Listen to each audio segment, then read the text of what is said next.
पहले कुछ चीजों को चला समझ लीजिए। एगो चीज और ध्यान रखिएगा, इस सप्ताह में कंप्लीट सारा टॉपिक आपका फिनिश हो जाएगा। ठीक है, सारा मैथ रीजनिंग सब टीचर को बोल दिए हैं कि इस सप्ताह में आपका कंप्लीट करवा देंगे। ध्यान से समझने की कोशिश कीजिएगा। The name of the topic is chemical reaction. ठीक है ना। केमिकल रिएक्शन अलग अलग प्रकार का होता है। पहला जो होता है वो होता है संयोजन अभिक्रिया। कौन अभिक्रिया? संयोजन अभिक्रिया। थोड़ा सा जो कहीं कहीं पर फंसने वाला मामला है ना, उसी को हम लोग इसमें हाईलाइट करने वाले हैं। संयोजन अभिक्रिया का दूसरा नाम संश्लेषण अभिक्रिया भी है। डेली आपको इसका सवाल मिलता होगा टेस्ट में।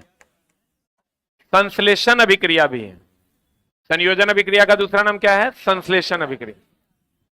और ये जो अभिक्रिया है, जब ए बी से जुड़ेगा तो क्या बना देगा? A B.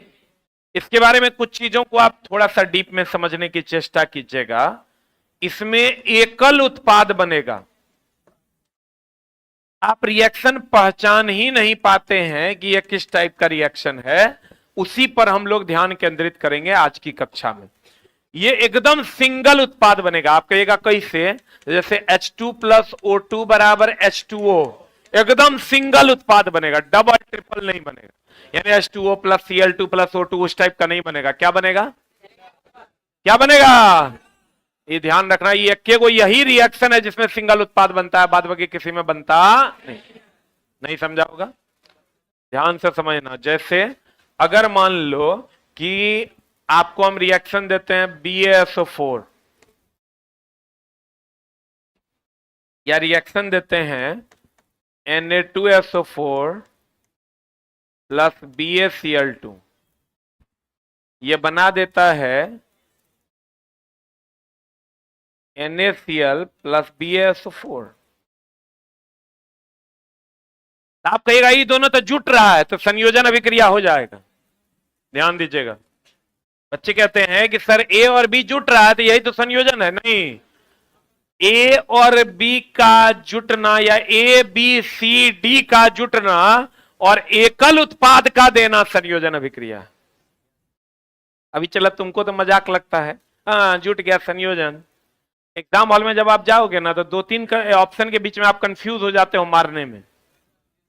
ऑप्शन देता है 1 2, 1 एंड 2, 1 2 3, 2 एंड 3। वहां आपको खोजना एकदम आसान हो जाएगा अगर आप ध्यान दें। यही एगो अभिक्रिया है जिसमें सिंगल उत्पाद बनता है। तो आप तो सोचने की जरूरत नहीं है। अगर कोई रिएक्शन दे और उसमें एक उत्पाद बने, तो वो कौन अभिक्रिया है? संयोजन अभिक्रिया है या संश्लेषण अभिक्रिया? उम्मीद करते हैं बन गया होगा, समझ गए होंगे। नहीं समझे? ये बताओ, ये संयोजन अभिक्रिया है क्या? नहीं है तो हटा देते हैं। और जब कोई चीज संयोग करता है तो कुछ देता है, कुछ देता है, मतलब ये कौन अभिक्रिया है? अब अगर दोस्त मेरे आपको कहे कि बताइए संयोजन अभिक्रिया का डिफिनेशन क्या है, हम कहेंगे जब दो या दो से अधिक पदार्थ आपस में जुटकर एकल उत्पाद का निर्माण करता है, वो कौन अभिक्रिया है? संयोजन अभिक्रिया है। आप पहचानने में दिक्कत होगा, क्योंकि यही एकमात्र रिएक्शन चला है ये है जिसमें सिंगल प्रोडक्ट बनता है। बोले वह नहीं करेगा। और ये उस्मा छेपी है कि सोसी है? जल्दी से लिख।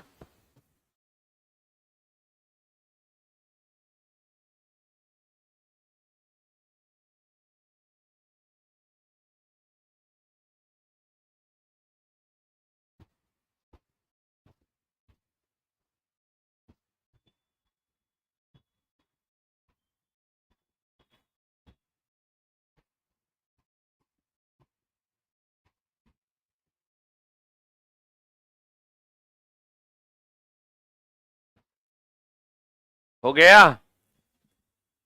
जल्दी लिख।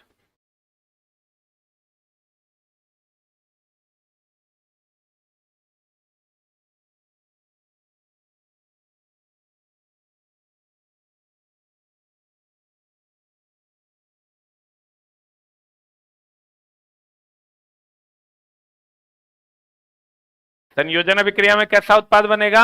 एकल उत्पाद। तो पहचान लीजिएगा ना, ऊष्मा क्षेपी होगा कि शोषी होगा? क्षेपी हो। बढ़े?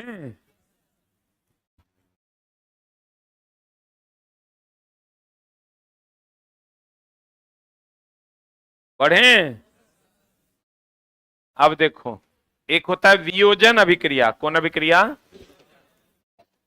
वियोजन अभिक्रिया। अब वियोजन अभिक्रिया का ही दूसरा नाम अपघटन अभिक्रिया है। कौन अभिक्रिया है? कौन अभिक्रिया है? अपघटन। वियोजन अभिक्रिया का दूसरा नाम क्या है? अपघटन। इसमें सिंगल उत्पाद दो या दो से अधिक उत्पाद में बदल जाता है। एक उत्पाद, हाँ, उत्पाद का मतलब यहां प्रोडक्ट है। एक अभिकारक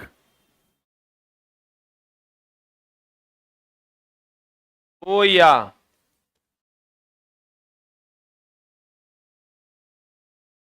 दो से अधिक पदार्थ में टूट जाता। जल्दी। एक अभिकारक दो या दो से अधिक पदार्थ में टूट जाता है। एक अभिकारक दो या अभिकारक कितना होगा इसमें? रिएक्टेंट एक होगा कि दो होगा? एक होगा, तब वो टूटेगा। तो उसी को हम लोग क्या कहेंगे? कौन अभिकारक? वियोजन अभिक्रिया। वियोजन अभिक्रिया को का ही दूसरा नाम क्या है? अपघटन अभिक्रिया। बताओ, चला चीनी को टूटना है तो वियोजित होना, तो उष्मा लेगा कि देगा? देगा। लेगा, गरमाएगा तब ना टूटेगा। तो कहते हैं दोस्त मेरे, ये उष्मा शोषी अभिक्रिया है। कौन अभिक्रिया है?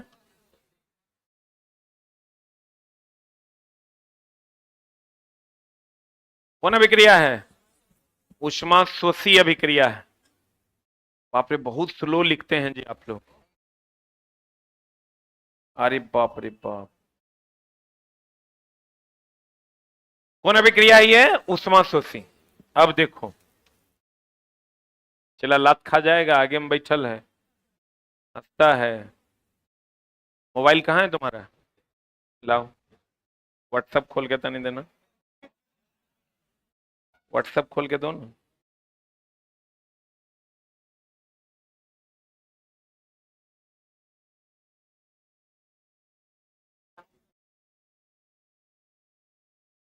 लाओ न रे,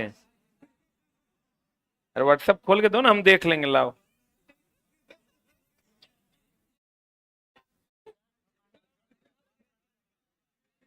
बोलो। अरे बहुत मार मारेंगे।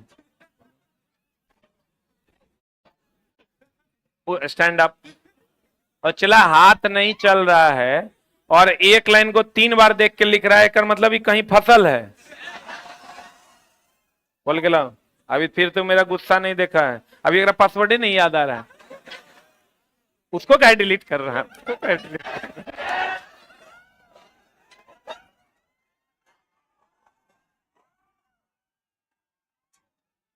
उठ उठ उठ।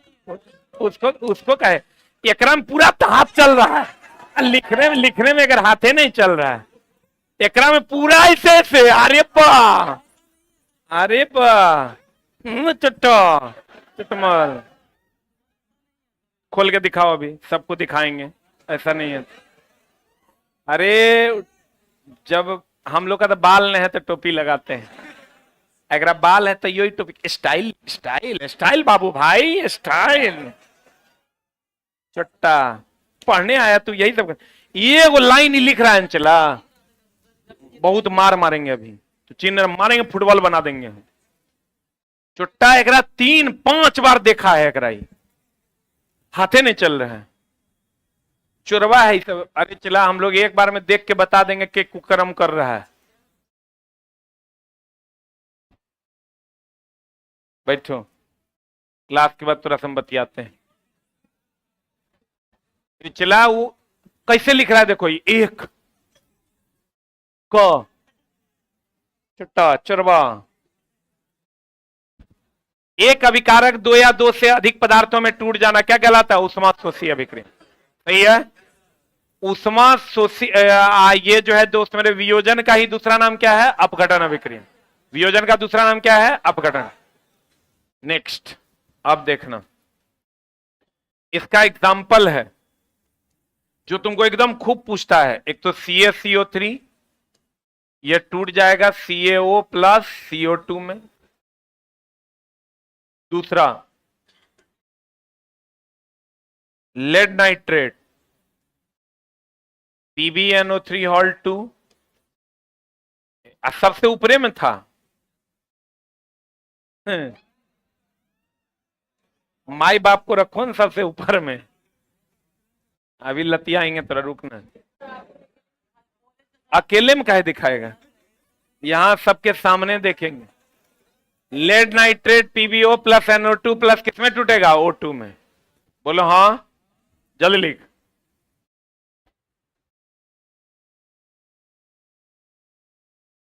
बताइए, अब कभी आगे नहीं बैठेगा, गारंटी है।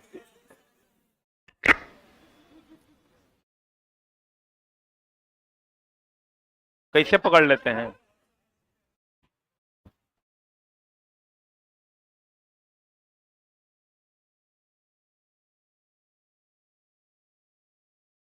देखो चला, ई है लेड एसीटेट। कभी कभी क्वेश्चन पूछता है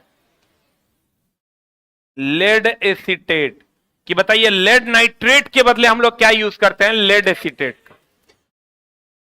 चला, आंख में दिखता, बोलो ना। हम ये लड़की लोग में भी कई गो के है, कई गो के नहीं है, हम देख के बता देंगे।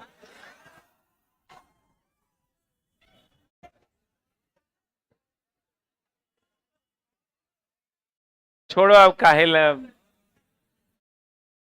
केकरो परेशान। सब काम करो चला, लेकिन पढ़ाई एकदम ध्यान से करो। लेड नाइट्रेट के बदले हम लोग किसका यूज कर सकते हैं? लेड एसीटेट का। क्लियर है? आज हम चला सिर्फ उन पहलुओं पर ध्यान देंगे जो पहलू हमारा केमिकल रिएक्शंस में छूट रहा है। लेड नाइट्रेट के बदले किसका उपयोग करते हैं? Lead acetate. तीसरा रिएक्शन है जब अमोनियम नाइट्रेट NH4NO3, इसको जब आप गर्म करते हैं तो ये बन जाता है N2O प्लस क्या रे? H2O। अमोनियम नाइट्रेट को जब आप गर्म करते हैं तो ये बन जाता है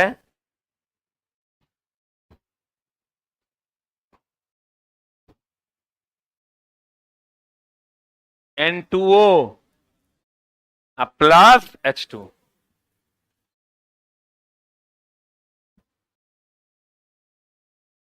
बढ़े?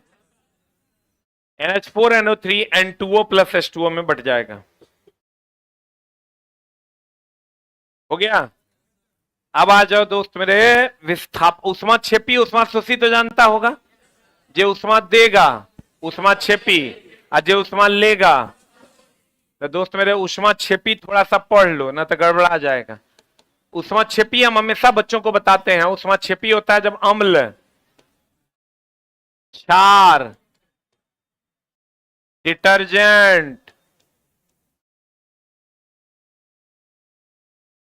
अम्ल, क्षार, डिटर्जेंट, सीमेंट, ये सब जब जल से अभिक्रिया करेगा ना, ये उष्मा छेपी अभिक्रिया होगा, उष्मा देगा। अम्ल, क्षार, डिटर्जेंट, सीमेंट, ये सब जब जल से अभिक्रिया करेगा तो क्या देगा? चूना। ये सब उष्मा छेपी अभिक्रिया है।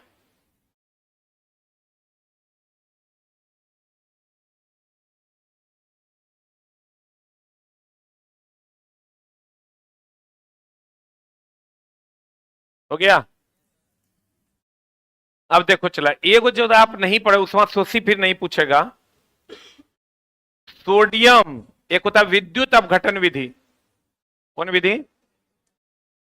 विद्युत अपघटन विधि द्वारा हम लोग सोडियम, मैग्नीशियम, अल्युमिनियम जैसे धातु का निष्कर्षण करते हैं।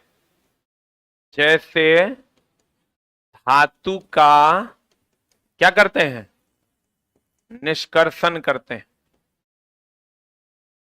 विद्युत अपघटन विधि द्वारा सोडियम मैग्नीशियम अल्युमिनियम जैसे धातु का निष्कर्षण करते हैं। फेन प्लवन विधि द्वारा सल्फाइड एस का निष्कर्षण।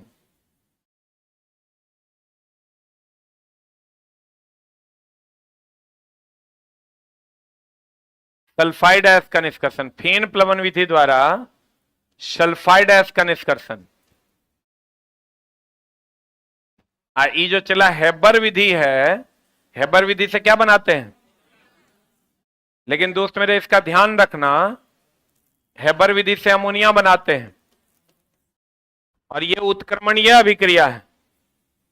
N2 जब H2 से अभिक्रिया करेगा तो NH3 दे देगा। कौन उत्प्रेरक की उपस्थिति में? आयरन चूर्ण की उपस्थिति में, याद रखना। और हेबर विधि से अमोनिया बनना उत्क्रमणीय है। उत्क्रमणीय जानते हैं ना? उत्क्रमणीय मतलब रिएक्टेंट से प्रोडक्ट बनेगा, प्रोडक्ट से फिर क्या बनेगा? रिएक्टेंट बनेगा। और हेबर विधि से अमोनिया बनाने के लिए किस चूर्ण का प्रयोग करते हैं? किसका प्रयोग करते हैं रे?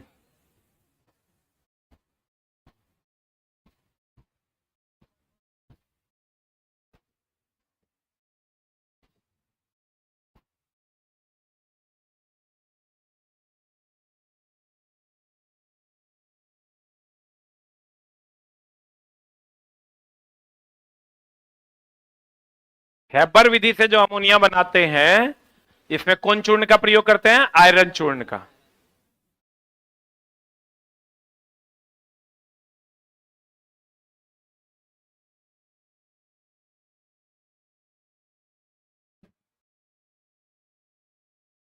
हाँ जी, ऊपर कर दें। हो गया? अरे हुआ?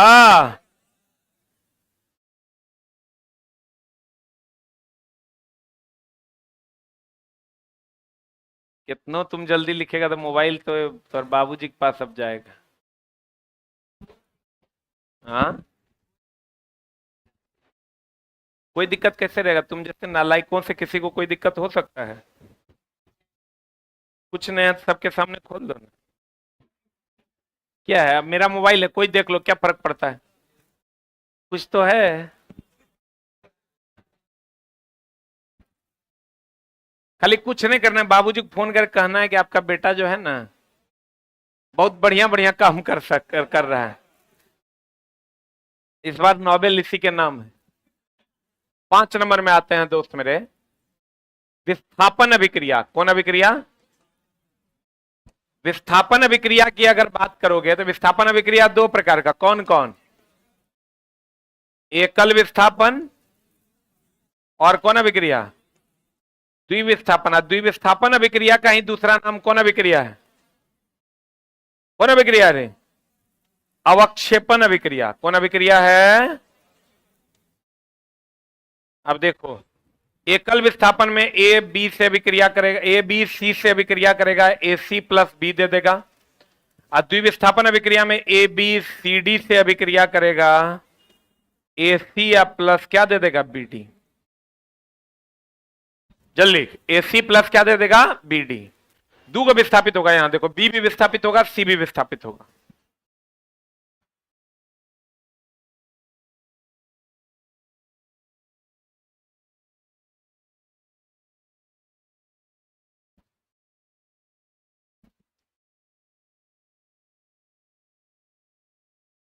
ए बी सी से अभिक्रिया करेगा, ए सी प्लस बी देगा। और ए बी सी डी से अभिक्रिया करेगा, ए सी प्लस क्या देगा? B D.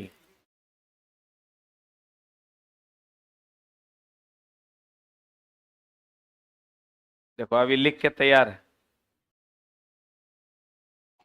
हो गया? अरे छोटा, अरे हुआ? अब देखो, अगर हम, आपके पास शायद एक क्वेश्चन भी होगा, बेरियम क्लोराइड वाला एक क्वेश्चन है, दिए हैं कि नहीं? ये क्वेश्चन देख लीजिएगा, होगा सोडियम सल्फेट और बेरियम क्लोराइड वाला। Na2SO4 अब प्लस BaCl2 ये देता है BaSO4 अब प्लस NaCl, और ये सफेद अवक्षेप है। क्या है ये? सफेद अवक्षेप है। Na2CaSO4 BaCl2 से भी क्रिया करेगा, BaSO4 प्लस NaCl दे देगा, और ये BaSO4 कैसा अवक्षेप है? सफेद। ये द्विविस्थापन अभिक्रिया भी है, अवक्षेपन भी है। लेकिन अगर दोनों ऑप्शन में दे देगा तो क्या मारेंगे? अवक्षेपन। क्या मारेंगे?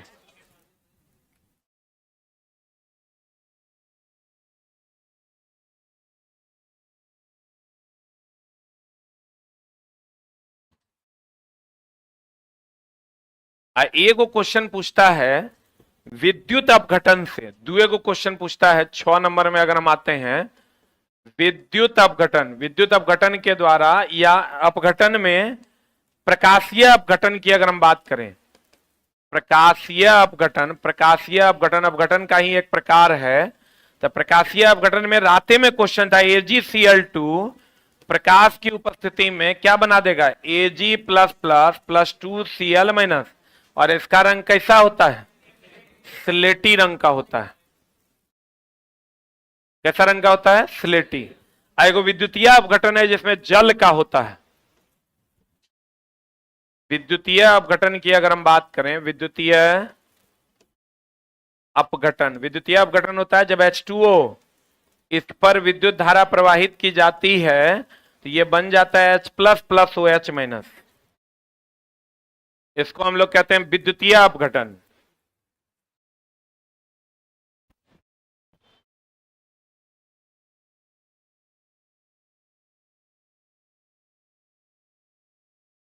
क्या कहते हैं इसको? विद्युतीय अपघटन, जब H2O H प्लस और OH माइनस में टूट जाता है।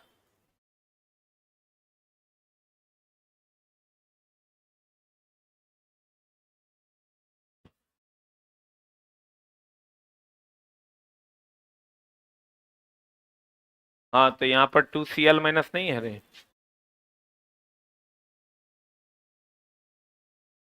हो गया। जब विद्युतीय अपघटन में H2O किस में टूट जाएगा? H plus plus OH minus में।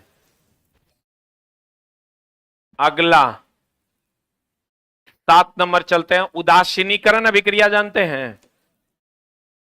ये तो सबको पता होगा। उदासीनीकरण अभिक्रिया अम्ल, इसी को निष्प्रभावीकरण अभिक्रिया कहते हैं। अम्ल क्षार आपस में अभिक्रिया करेगा और लवण प्लस क्या बना देगा? जल। लवण प्लस क्या बना देगा? जल।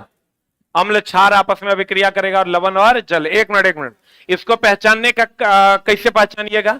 आप ध्यान दीजिएगा, यहां अधिकतर जल, अगर एक प्रोडक्ट के बाद दूसरा प्रोडक्ट जल हो तो 99% चांस है वो अभिक्रिया कैसा अभिक्रिया होगा? उदासीनीकरण, जल ली। अगर एक प्रोडक्ट के बाद दूसरा प्रोडक्ट जल हो तो वह अभिक्रिया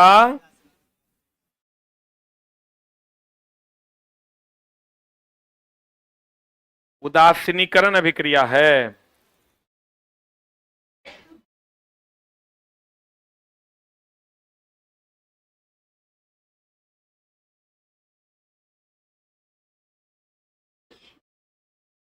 जब एक प्रोडक्ट के बाद दूसरा प्रोडक्ट क्या हो?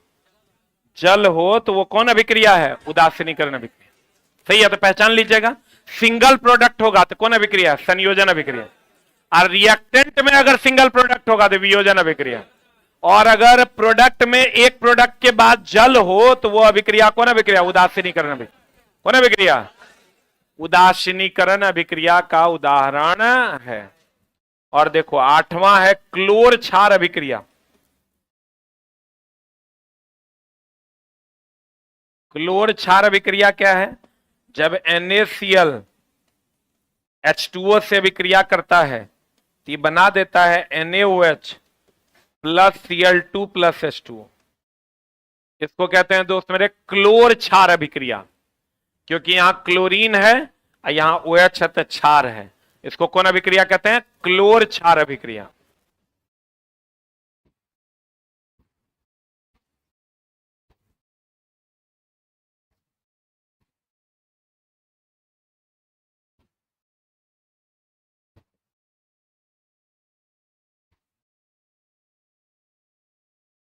कौन अभिक्रिया कहते हैं? क्लोर क्षार अभिक्रिया के नाम से जानते हैं। कौन अभिक्रिया कहते हैं? क्लोर क्षार अभिक्रिया। क्यों कहते हैं? क्लोरीन है और ये क्या दे रहा है? क्षार। इसी को हम लोग क्या कहते हैं? क्लोर क्षार अभिक्रिया। क्लियर है? अरे बोल लो। अब देखो चला, संपर्क विधि से क्या बनता है? संपर्क विधि से बनता है H2SO4। अब फेन उत्प्लवन विधि से अभी तुरंत बताएं, कौन? Sulphide S. हेबर विधि से क्या बनता है? अमोनिया। हेबर विधि से क्या बनता है? अमोनिया। सिंगल प्रोडक्ट बनेगा तो कौन अभिक्रिया? संयोजन। एक रिएक्टेंट टूटेगा, सिंगल रिएक्टेंट टूटेगा, वियोजन। एक प्रोडक्ट के अलावे जल होगा, कौन अभिक्रिया? उदासीनीकरण। एगो गुण और जान लो अवक्षेपण का। अवक्षेप की अगर हम बात करें तो अवक्षेप में बेरियम सल्फेट BaSO4 का अवक्षेप कैसा होता है? सफेद। लेड आयोडाइड का अवक्षेप कैसा होता है? पीला ना। लेड आयोडाइड का अवक्षेप कैसा होता है? पीला। और अवक्षेप कैसा होता है? ठोस। ठोस रूप में होता। बताओ, ठोस यानी पत्थर से कभी गैस निकलेगा? तो अवक्षेप से गैस नहीं निकलता। क्या नहीं निकलता? गैस नहीं निकलता। गैस नहीं निकलता। और यह अघुलनशील है जल में कि घुलनशील है?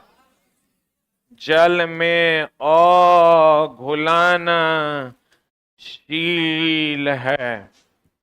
एगो चीज और ध्यान रखना, कैल्शियम ब्लीचिंग पाउडर जिसको आप कहते हैं CaOCl इंटू Cl, ये फीका पीला पाउडर है। कैसा पीला पाउडर है? फीका पीला पाउडर है। आंशिक रूप से जल में घुलनशील है। आंशिक रूप से जल में घुलनशील है। कैसा पाउडर है? फीका पीला। कौन गैस देता है? अरे कौन गैस देता है? क्लोरीन गैस देता है।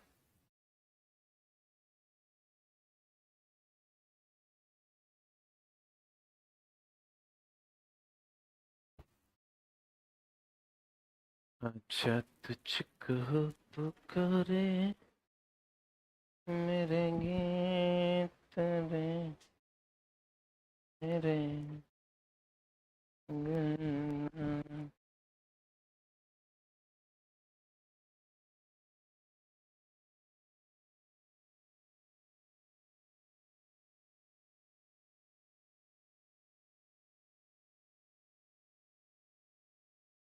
हो गया?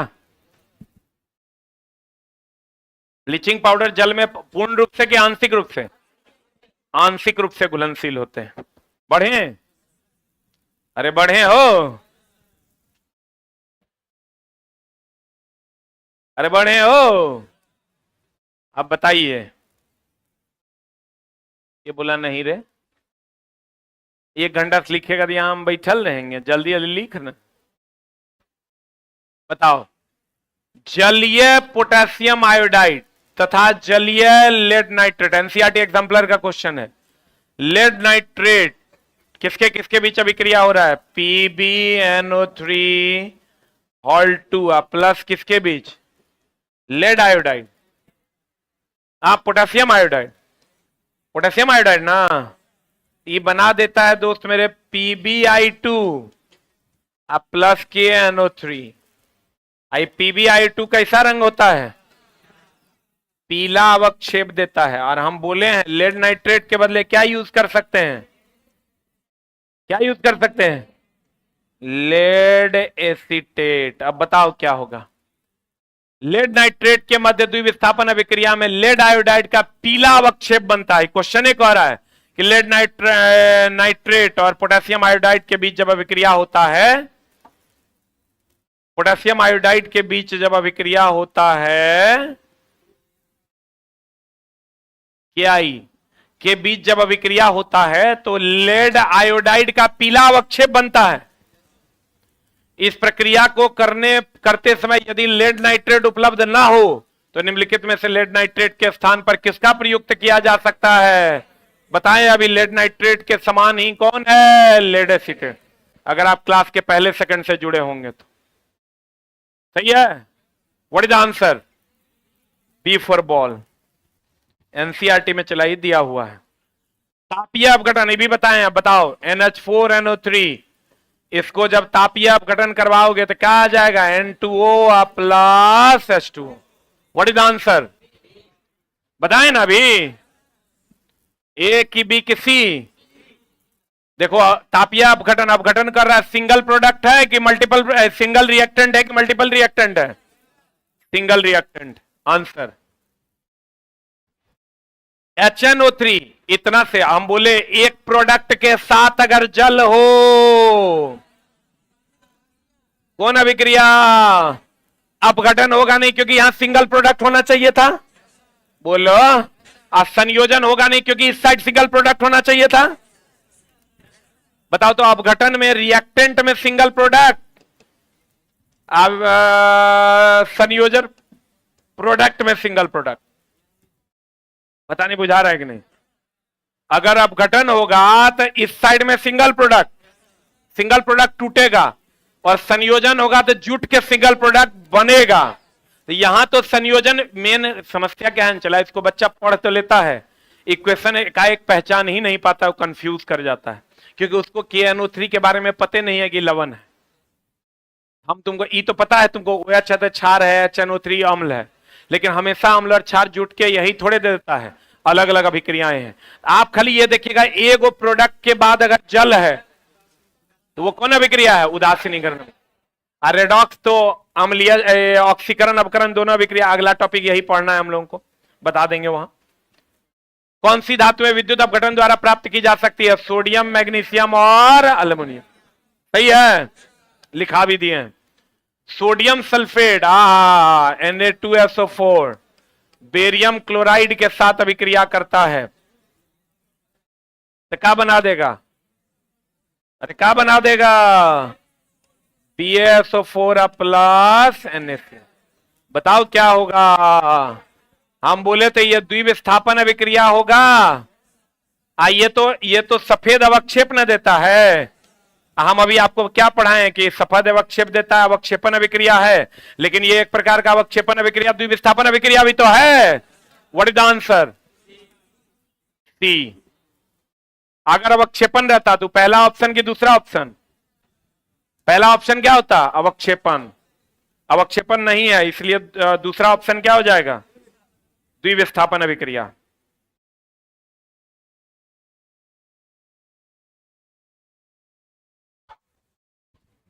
यहां बता, अवक्षेपन होगा कि द्विविस्थापन होगा। अवक्षेपन ऑप्शन में नहीं है, लेकिन अगर रहता तो क्या मारते हैं, अवक्षेपन। That is the radio activity. कौन एक्टिविटी चला, इसमें कुछ कुछ इंपॉर्टेंट क्वेश्चंस हैं, ध्यान दीजिएगा। रेडियम किस खनिज का है, पिंच ब्लेड। यूरेनियम भी किसका है, लिख लो। जो इंपॉर्टेंट तुमको परेशान करेगा वही हम लिखे हैं। हेमेटाइट तो सबको पता है, चूना पत्थर, कैल्शियम CaCO3, इस सब का जरूरत नहीं है। रेडियम किस खनिज के प्रयोग से प्राप्त होता है, पिंच ब्लेड। एक चीज और ध्यान रखना, थोरियम से क्या प्राप्त होता है, अरे थोरियम से क्या प्राप्त होता है, मोनोजाइट। थोरियम से क्या प्राप्त होता है, मोनोजाइट।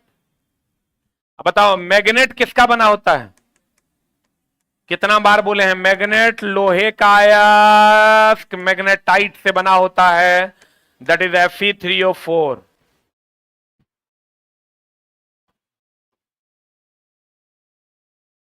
Thorium monazite. मैग्नेट किसका बना होता है, मैग्नेटाइट का। मैग्नेट किसका बना होता है, मैग्नेटाइट का।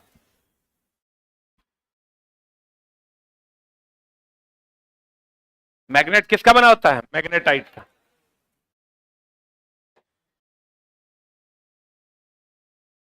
कार्बन डेटिंग, निम्न के निर्धारण, जीवाश्म। बोलो, अच्छा बताओ, जीवाश्म होता है ये पुराना है, तो गैर नवीन है कि नवीन है, गैर नवीन है। गैर नवीन है मतलब परंपरागत है। अरे बोलो,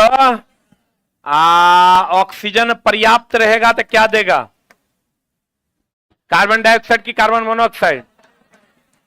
ऑक्सीजन अपर्याप्त रहेगा तब, अपर्याप्त रहेगा तो क्या दे देगा?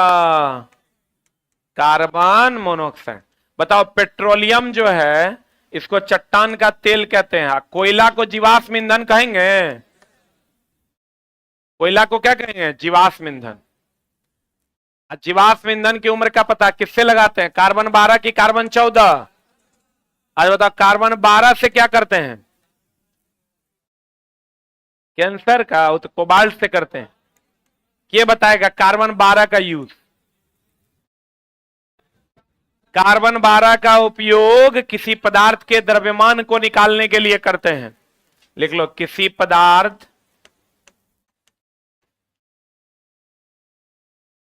का द्रव्यमान निकालने के लिए करते हैं।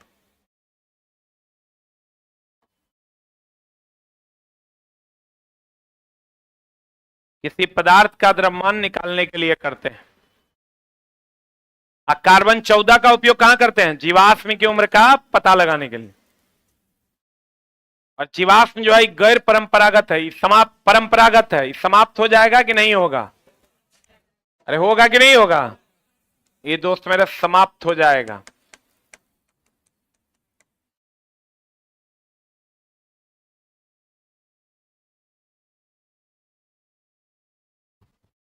आ रहा है रे तोर मैसेज? हाँ करण नहीं सर, अभी घर में लोग हैं। हाँ रात में ब्रेकअप हुआ है? ये ब्रेकअप कुछ होता है रात में, रात जब होने लगता है 3-4 बज जाता है, नींद लगता है, लोग ब्रेकअप कर लेता है। अब भोरे फिर शाम होते होते 4 बजे तक जो है सब एक दूसरे की जरूरत है, कोई उपाय ही नहीं है। हो गया। कार्बन 14 से जीवाश्म की उम्र का पता, और कार्बन 12 किसी पदार्थ का द्रव्यमान निकालने के लिए उपयोग करते हैं। किसका उपयोग करते हैं? कार्बन 12। अगला प्रश्न आपके स्क्रीन पर, हाल ही में इस सब चला नया टाइप का क्वेश्चन है, कौन सी खोज विज्ञान के क्षेत्र में बड़ी सफलता के रूप में जाना गया? गुरुत्वाकर्षण तरंगों की का पता। यह कंप्लीट नए तरीके से पता लगाया गया है और नया चीज है। पता निम्नलिखित में से कौन सा सुमेलित नहीं? इसको चला, इसे याद करने का इसका एकदम सिंपल सा तरीका है कि आप दैनिक जीवन की चीजों से इसको याद कीजिए। यूरेनियम नाभिकीय रिएक्टर, आयोडीन घेगारों के उपचार, आयरन की कमी से क्या होता है? एनीमिया, कोबाल्ट से क्या होता है? कैंसर, सोडियम से ब्रेन ट्यूमर, सोडियम से रक्त का थक्का का पता, और आर्सेनिक से ब्रेन ट्यूमर। तुमको दुए को परेशान करेगा, एगो सोडियम आएगो कौन? आर्सेनिक। सोडियम से लिख लो रक्त का थक्का, यही बच्चा को याद नहीं रहता, यही पूछता है। रक्त का थक्का का पता लगाते हैं। आर्सेनिक की अगर हम बात करें तो ये ब्रेन ट्यूमर का पता, ब्रेन ट्यूमर का पता।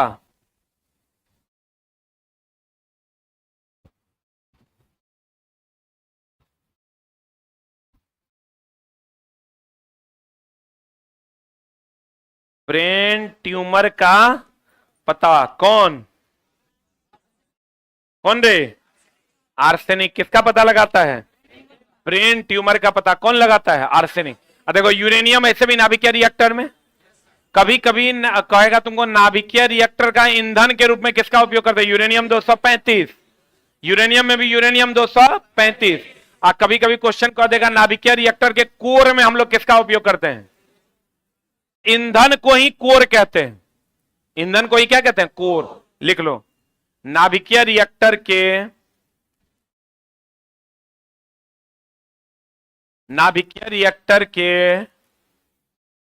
ईंधन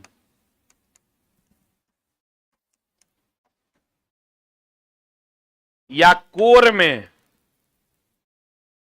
नाभिकीय रिएक्टर के ईंधन या कोर में, ईंधन को ही क्या कहते हैं? कोर में किसका उपयोग करते हैं? यूरेनियम का उपयोग करते हैं। यहां लिखो दिया, रिएक्टर या कोर में किसका उपयोग करते हैं? यूरेनियम का उपयोग करते हैं। किसका उपयोग करते हैं? अच्छा आपको कह दे, बताओ परमाणु बम में हम लोग किसका उपयोग करते हैं? पहला यूरेनियम 235 का, इससे बढ़िया है यूरेनियम 238 का। बताइए किसका उपयोग करेंगे? ऑनलाइन वालों बताओ, ए नंबर की बी नंबर? कितने लोग ए बी के फेवर में है? Raise your hand. और ए के फेवर में? A is the right answer. क्यों? ये 238 है इसलिए मर रहा है। 235 क्योंकि इसको समृद्ध यूरेनियम कहते हैं, क्योंकि इस पे धीरे से भी न्यूट्रॉन का अटैक कीजिएगा ये बेरियम और क्रिप्टन में क्या होगा? टूट जाएगा। इसको समृद्ध यूरेनियम कहते हैं। लिख लो, समृद्ध यूरेनियम। समृद्ध यूरेनियम किसको कहते हैं? जिसपे न्यूट्रॉन से धीरे से भी अटैक करेंगे तो वो किसमें टूट जाएगा? बेरियम और क्रिप्टन में।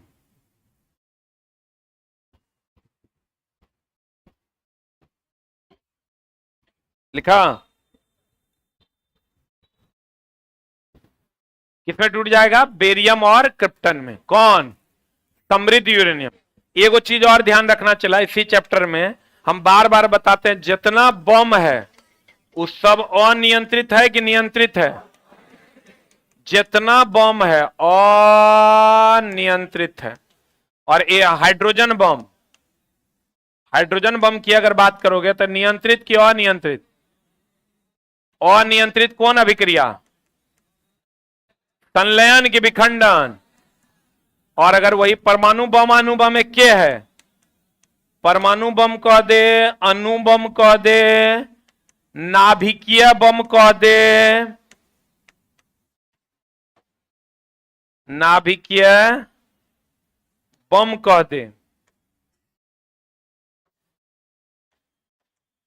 इस सब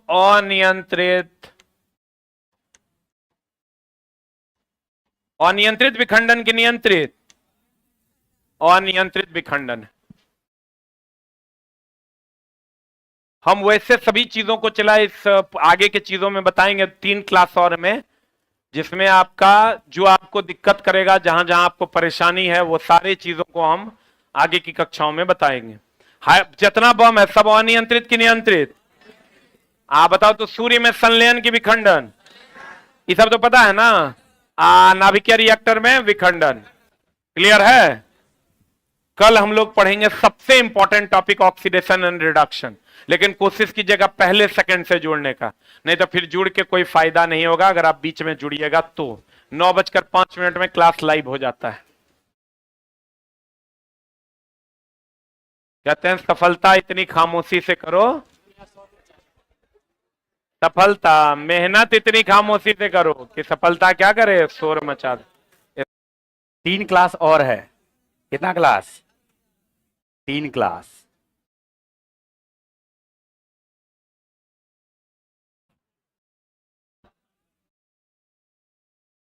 और 3 क्लास में हमें करें शुरू।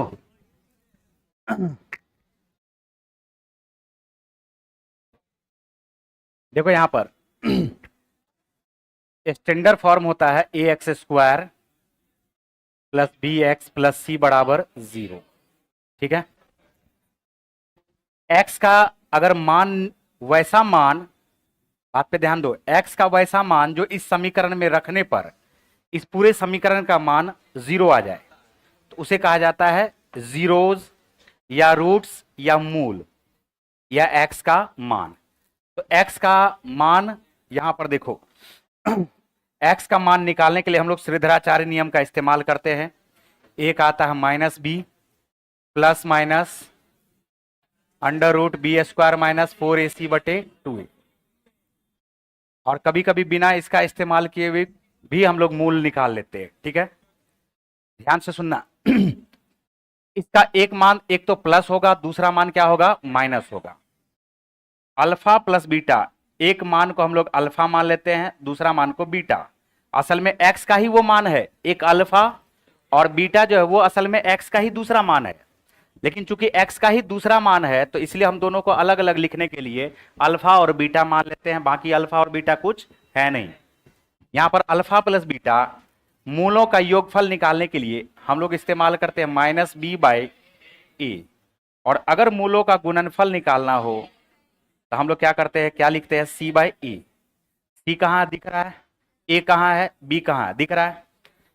अब अल्फा और बीटा अगर दिया हुआ रहे और फिर से समीकरण बोले कोई निकालने के लिए, तो x square minus alpha plus beta into x plus हमारे पास क्या हो जाएगा, alpha plus alpha into beta बराबर क्या हो जाएगा, 0। अल्फा और बीटा दे दिया जाए और बोले कि इसका समीकरण निकालिए, तो क्या लिखोगे, x square minus alpha plus beta मूलों का योगफल गुना एक्स प्लस मूलों का गुणनफल बराबर 0। तो ये हो गया। दूसरा चीज ध्यान से सुनो, अब इस पे ध्यान दो। इस पे ये हमारे पास जो है बी स्क्वायर माइनस 4ac, इसको डिस्क्रिमिनेंट कहा जाता है। क्या कहा जाता है, विविक्त कर, हिंदी में क्या बोलते हैं, और क्या बोलते हैं, विवेचक। ये जो बी स्क्वायर माइनस 4ac है, बात पे गौर करना, 3 कंडीशन। पहला कंडीशन, अगर बी स्क्वायर माइनस 4ac 0 से छोटा हो जाए, किससे छोटा हो जाए, 0 से, तो 0 से छोटा होगा तो ये माइनस में होगा, किसमें होगा, और माइनस का स्क्वायर रूट निकालोगे तो काल्पनिक संख्या आएगा। संख्या कितना प्रकार का, 2 प्रकार का, एक वास्तविक संख्या, एक काल्पनिक संख्या। तो अगर ये माइनस में आ गया तो माइनस का स्क्वायर रूट निकालोगे तो ये काल्पनिक कहलाएगा। तो हम लोग बोलेंगे कि कभी भी बी स्क्वायर माइनस 4ac 0 से छोटा हो जाए तो इस कंडीशन में रूट्स क्या होंगे, काल्पनिक। रूट्स क्या होंगे, काल्पनिक। रूट्स क्या होंगे, काल्पनिक। दूसरा कंडीशन, अगर बी स्क्वायर माइनस 4ac ये बराबर हो जाए 0 के, किसके बराबर हो जाए, 0 के। अगर यह 0 के बराबर हो गया तो 0 का स्क्वायर रूट क्या होगा, 0। तो प्लस 0 करो चाहे माइनस 0 करो, होगा तो ये वास्तविक क्या होगा, ये, और प्लस 0 करोगे वही रूट आ जाएगा, माइनस 0 करोगे वही रूट आ जाएगा। तो बी स्क्वायर माइनस 4ac बराबर अगर 0 आ गया तो इसके मूल जो होंगे वो क्या होंगे, वास्तविक होंगे, और दोनों मूल क्या होंगे, समान होंगे, क्योंकि प्लस 0 करो चाहे माइनस 0 करो कोई फर्क नहीं पड़ता है। तीसरा, अगर बी स्क्वायर माइनस 4ac यह 0 से क्या हो जाए, बड़ा हो जाए, 0 से क्या हो जाए, बड़ा हो जाए। तो अगर 0 से बड़ा होगा तो ये वास्तविक, लेकिन एक बार प्लस होगा तो दूसरा मूल आएगा, एक बार माइनस होगा तो दूसरा मूल आएगा। इसलिए हम लोग बोल सकते हैं कि अगर बी स्क्वायर माइनस 4ac ये 0 से क्या हो जाए, बड़ा हो जाए, तो दोनों मूल क्या होंगे, वास्तविक, और दोनों मूल क्या होंगे, असमान। यही 3 कंडीशन आएगा। कितना कंडीशन आएगा, 3 कंडीशन। तो बी स्क्वायर माइनस 4ac अगर 0 से छोटा हो जाए तो ये क्या कहलाएगा, काल्पनिक। बी स्क्वायर माइनस 4ac अगर 0 के बराबर हो जाएगा तो यह क्या कहलाएगा, वास्तविक और समान। अगर बी स्क्वायर माइनस 4ac 0 से बड़ा हो जाएगा तो यह वास्तविक भी होगा और दोनों मूल असमान होंगे। ठीक है, लिख लो इसको जल्दी से।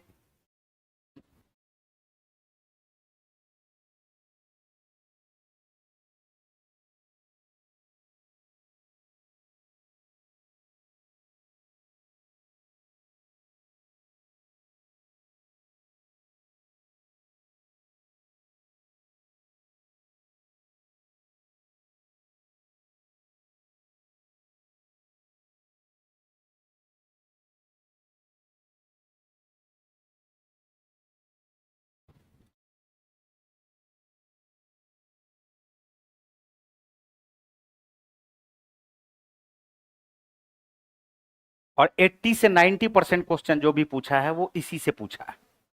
बात आ रहा समझ में। चलो 10 क्वेश्चन हम लोग देखते हैं फटाफट। नहीं हुआ, अरे हुआ, ये क्या सा पॉइंट बताए, a x square plus b x plus c बराबर 0 समीकरण है। हमने कहा कि x का वह मान जो यहां पर रख दोगे इस समीकरण में तो पूरे समीकरण का मान 0 आ जाएगा, तो उसे कहा जाता है x को या तो जीरोस बोलते हैं या मूल बोलते हैं या रूट्स बोलते हैं।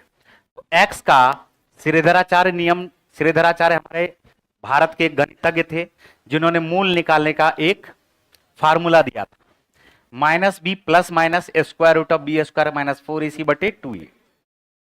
हमने कहा कि दूसरा भी तरीका से मूल हम लोग निकाल लेंगे। मूल का योगफल अगर निकालना होगा, मूलों का योगफल अगर निकालना होगा तो ये हो जाता हमारे पास माइनस बी बाई ए। मूलों का गुणनफल निकालना होगा तो ये हो जाता सी बाई ई।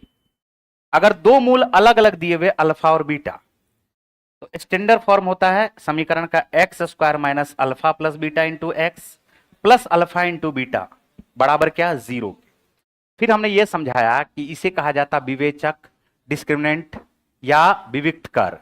ये जो बी स्क्वायर माइनस 4ac है ये रूट के अंदर है, और रूट के अंदर अगर माइनस में आएगा, माइनस में आने का मतलब 0 से छोटा, तो माइनस में कोई भी संख्या अगर आ रहा रूट के अंदर तो वह संख्या काल्पनिक संख्या कहलाती है। क्या कहलाती है?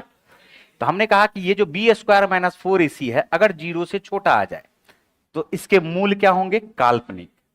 दूसरा कंडीशन है बी स्क्वायर माइनस 4ac अगर 0 के बराबर आ जाए तो इसके मूल होंगे वास्तविक, लेकिन दोनों होंगे समान, क्योंकि 0 को जोड़ो चाहे घटाओ मान तो सेम ही रहना है, समान। और बी स्क्वायर माइनस 4ac अगर 0 से बड़ा आ जाए तो मूल तो होंगे इसके वास्तविक, लेकिन होंगे दोनों क्या, असमान। पहला क्वेश्चन हमारे पास देखो यहां पर 3x square plus 6x minus 5 बराबर 0 कि मूल की प्रकृति क्या है, मूलों की प्रकृति क्या है। देखो मूल वास्तविक असमान इस टाइप से दिया हुआ है, तो सबसे पहले जैसे ही बोला वास्तविक असमान वास्तविक समान, तो सबसे पहले हम क्या करेंगे, बी स्क्वायर माइनस 4ac। क्या करेंगे जल्दी बोलो, बी स्क्वायर माइनस 4ac, और पता लगाएंगे ये 0 से छोटा है या 0 के बराबर है या 0 से बड़ा है।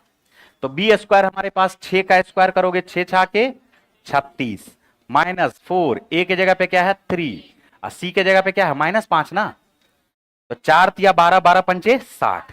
ये प्लस में आया कि माइनस में, दोनों को जोड़ दोगे ये 96 0 से बड़ा है कि छोटा है, तो जब 0 से बड़ा होगा तो तीसरा कंडीशन है, और तीसरा कंडीशन होगा तो वास्तविक मूल क्या होंगे, वास्तविक और असमान यानी अलग अलग। अच्छा, मूल वास्तविक और क्या है, असमान। मूल वास्तविक और अलग है, ये भी तो सेम ही है जी, ये भी ठीक है ना। चलो लिख लो इसको, असमान और कुछ, मूल वास्तविक और क्या है, असमान।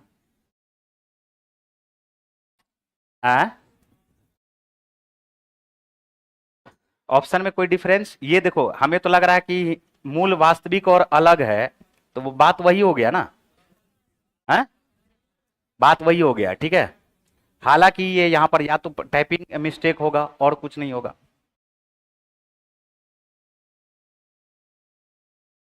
अरे लिखो, बात समझ में आ गया ना, इसमें कोई दिक्कत है बताओ, एक कौन भारी बात बता दिए, अगले 5 मिनट में ये खत्म हो जाएगा। देखो अगला क्वेश्चन, इसमें कुछ है कहां, बताओ जल्दी से।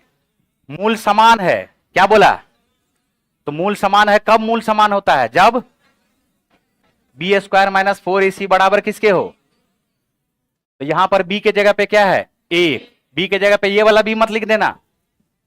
अरे बात समझ में आ रहा है, ये किसके जगह पे लिखोगे, b के जगह पे क्या लिखोगे 1, यहां लिखोगे 1 का स्क्वायर, 4ac को बराबर के उस तरफ भेज दो 4, a के जगह पे क्या लिखोगे a, इंटू सी के जगह पे क्या लिखोगे, सी के जगह पे लिखोगे b। ये आ गया हमारे पास 1/4 बराबर किसके आ गया, a इंटू बी के। आंसर कौन सा होगा, ए।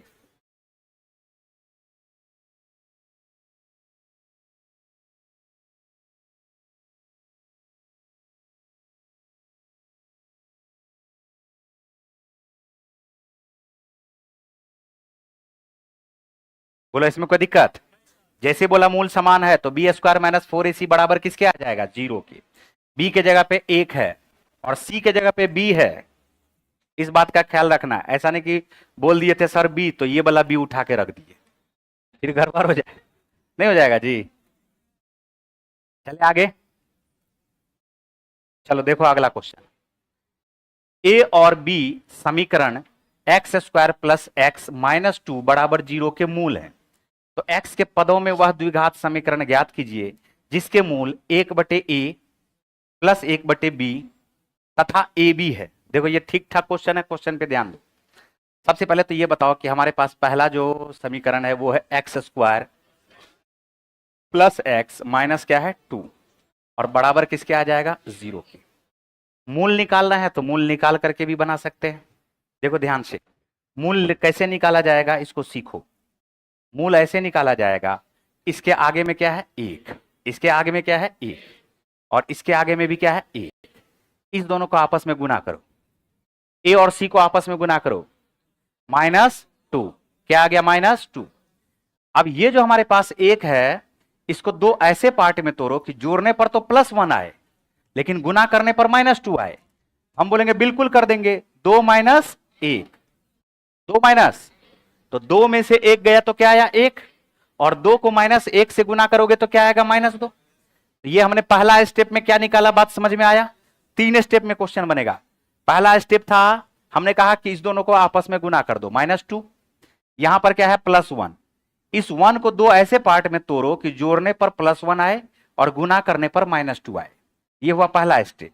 दूसरा स्टेप, साइन को कर दो चेंज, जहां माइनस है वहां प्लस कर दो, जहां प्लस है वहां माइनस। और तीसरा स्टेप, कॉफिशिएंट से कर दो डिवाइड। कॉफिशिएंट 1 है, कॉफिशिएंट इसको कहा जाता है एक्स स्क्वायर का कॉफिशिएंट 1 है। डिवाइड कर दोगे 1 से, नहीं भी करोगे तो काम चलेगा।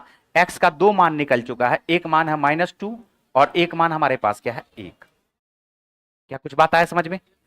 तो मूल जब निकल गया तब बोला है एक और समीकरण है, एक और समीकरण है जिसका एक मूल मान लेते हैं हम लोग अल्फा। एक मूल है 1/a plus 1/b, 1/a plus क्या है 1/b।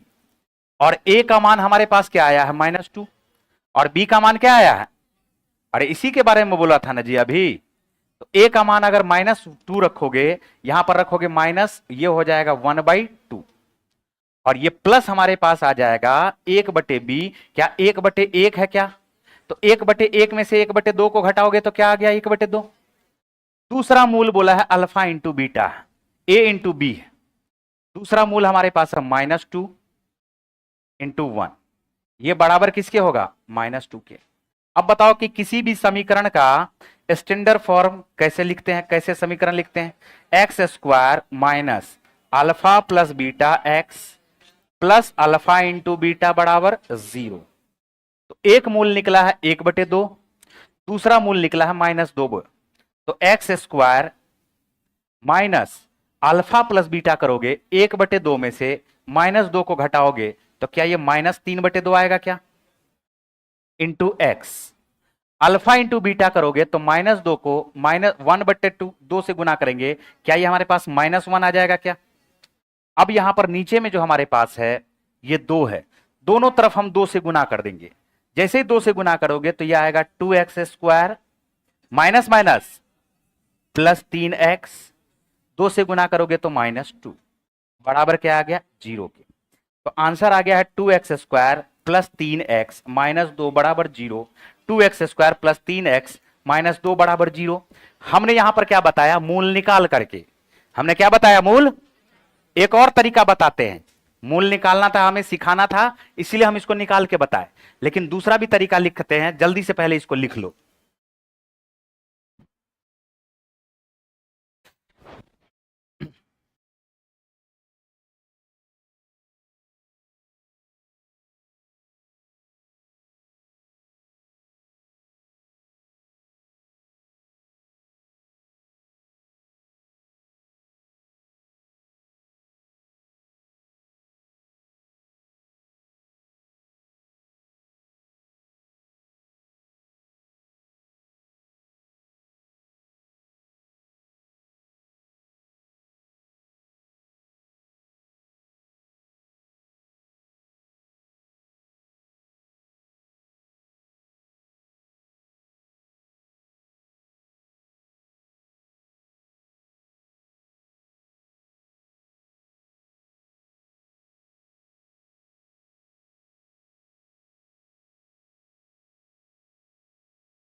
मूल कैसे निकाले समझ में आया। मूल का इस्तेमाल हम लोग यहां पर रख करके कर देंगे। दूसरा तरीका बोल रहे हैं कि मूल ऐसे ना निकाल के दूसरा तरीका से कैसे निकालते हैं। देखो समीकरण कैसे निकालते हैं, लिख लिया। देखो क्वेश्चन दो पार्ट में है। क्वेश्चन कितना पार्ट में है? दो पार्ट में। कहा जा रहा क्या कि एक समीकरण है x square plus x minus two बराबर क्या है? 0। इसके दो मूल हैं, एक मूल का नाम है ए और दूसरे मूल का नाम क्या है? बी। ठीक है, हम बोलते हैं इसके मूलों का योगफल क्या होगा? मूलों का योगफल क्या होगा? तो बोलोगे 1/1 होगा। अरे बोलो माइनस बी बाय 1, -1 बटे क्या आ जाएगा? 1। और मूलों का गुणनफल क्या होगा? जल्दी बोलो। सी बाय, तो -2 आ गया।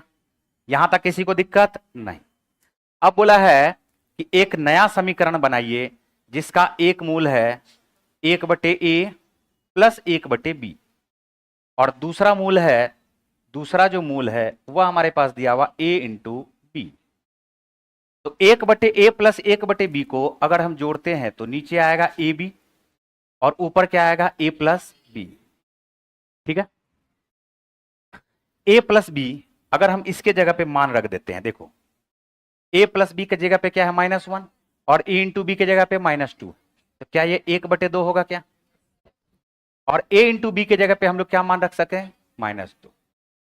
हमें पता है समीकरण निकालने का स्टैंडर्ड फॉर्म है x square minus alpha plus beta into x plus alpha into beta बराबर 0। तो सब कुछ हमारे पास यहां पर निकला हुआ है।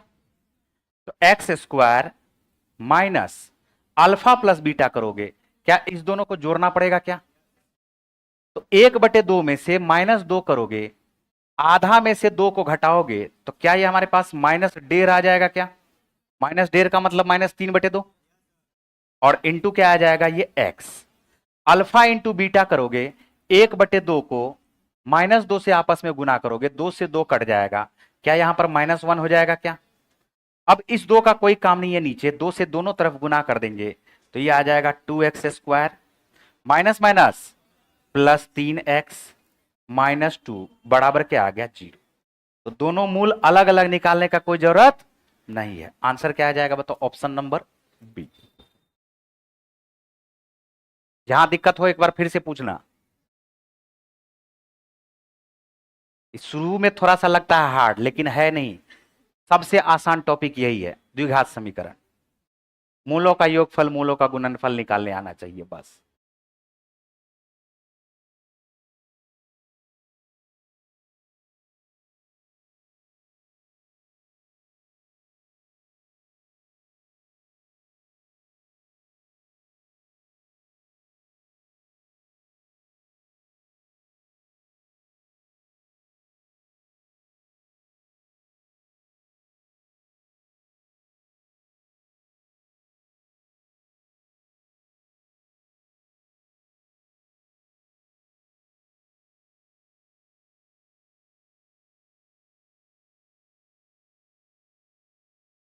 अरे ये भारी लग रहा है क्या?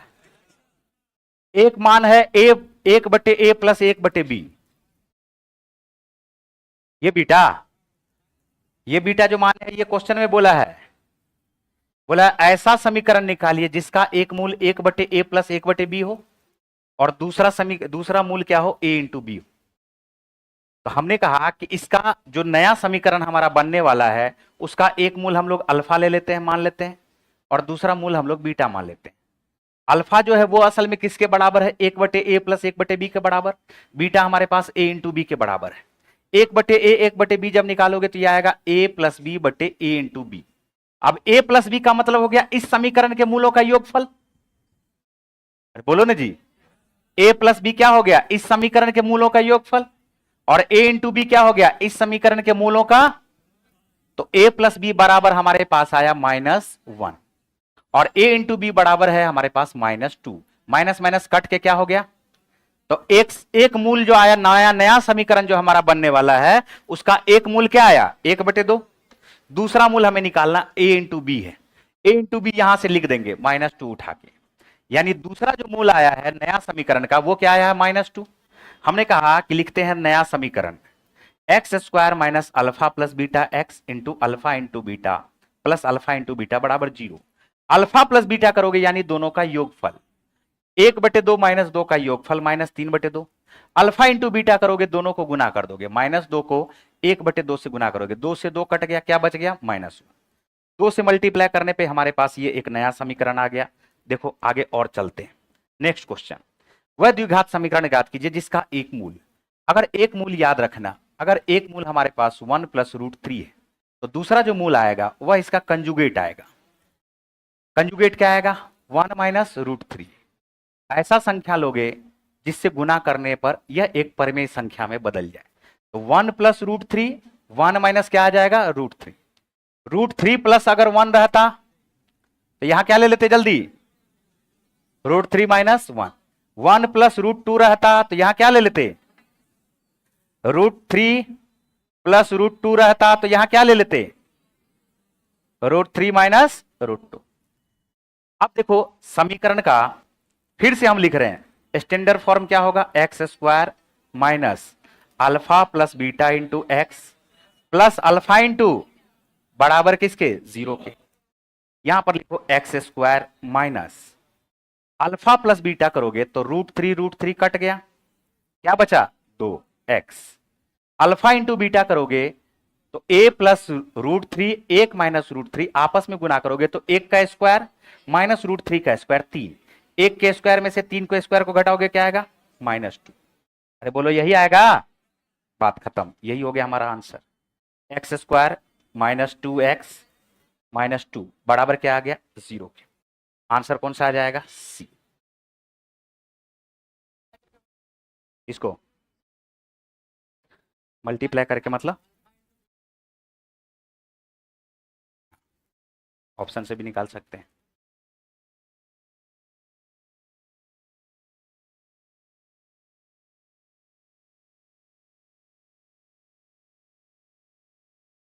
दूसरा मूल निकल गया, कंजुगेट होगा हमेशा। ये दूसरा मूल निकल गया, इसको किससे गुना करें कि परमेय संख्या में बदल जाएगा? 1 - √3 से। तो एक मूल हमारा निकला हुआ, दूसरा मूल निकल जाएगा, इसी का कंजुगेट होगा दूसरा मूल। यही तो हम समझाएं। 5, एक मूल 5 है तो दूसरा मूल निकालते हैं। तो दूसरा मूल निकालने का कुछ और भी दिया रहेगा, देखो ना है क्वेश्चन। चले आगे जी।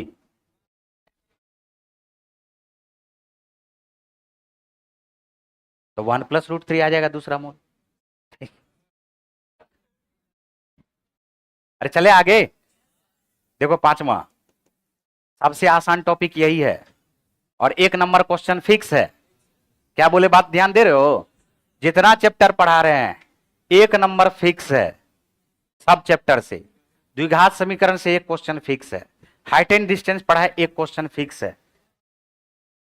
कल क्या पढ़ाए थे? वो तो बहुत बड़ा है, वो उसका रेंज बहुत बड़ा है, वो तो 2-3 क्वेश्चन पूछता है। बात समझे? जैसे ये जो क्वेश्चन छोटा छोटा पूछ रहे हैं, जैसे प्रोबेबिलिटी, अभी प्रोबेबिलिटी भी पढ़ेंगे हम लोग, 1 क्वेश्चन फिक्स। डेटा इंटरप्रिटेशन पढ़ेंगे, 1 क्वेश्चन फिक्स। चक्रवृद्धि ब्याज पढ़ेंगे, 1 क्वेश्चन फिक्स। देखो यहां 5वां नंबर, ये एक द्विघात समीकरण, द्विघात व्यंजक, द्विघात समीकरण नहीं है। द्विघात समीकरण है क्या? द्विघात समीकरण के लिए पावर में क्या होना चाहिए? अगला क्वेश्चन देखो, मूलों की प्रकृति क्या है? जल्दी बोलो, मूलों की प्रकृति क्या है? अरे अभी अभी बताए थे ना जी, b² - 4ac, 6 का स्क्वायर 36 माइनस 4, a के जगह पे क्या है? √3, c के जगह पे क्या है? -√3। ये तो बड़ा हो गया ना 0 से जी, बनाने का जरूरत नहीं है। 0 से बड़ा हुआ कि नहीं हुआ? 3, 3 चौका 12, 12 और 36 माइनस माइनस प्लस हो गया, 0 से बड़ा हो। अगर 0 से बड़ा हो गया तो मूल वास्तविक और असमान होगा, मूल वास्तविक और असमान होगा, मूल वास्तविक समान, मूल वास्तविक और असमान।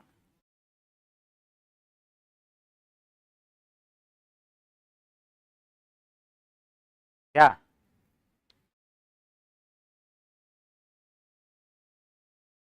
इसको पूरा लिखने का जरूरत नहीं है, 3 चौका 12, 12 36 मिलकर के हो जाएगा 48।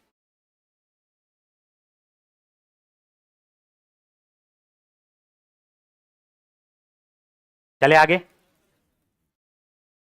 बताओ। अल्फा और बीटा के समीकरण 6x² प्लस x माइनस 15 बराबर 0 के मूल है। जहां अल्फा बड़ा है बीटा से, तो अल्फा माइनस बीटा ज्ञात करना है। तो अभी अभी मूल निकालने का तरीका बताए थे।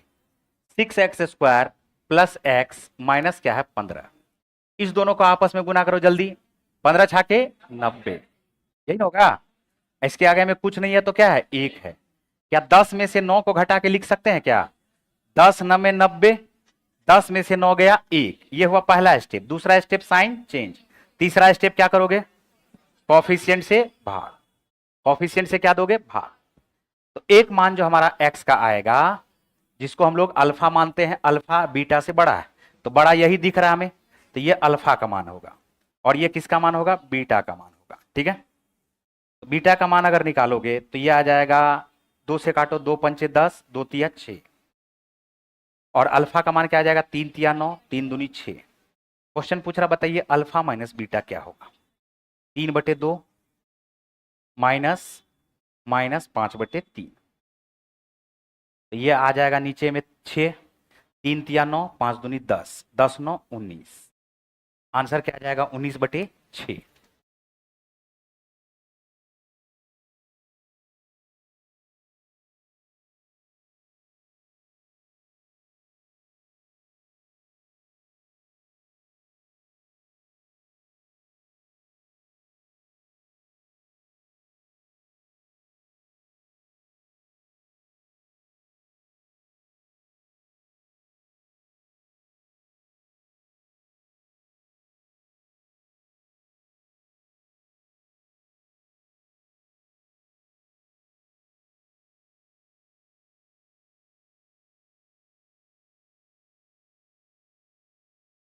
चले आगे,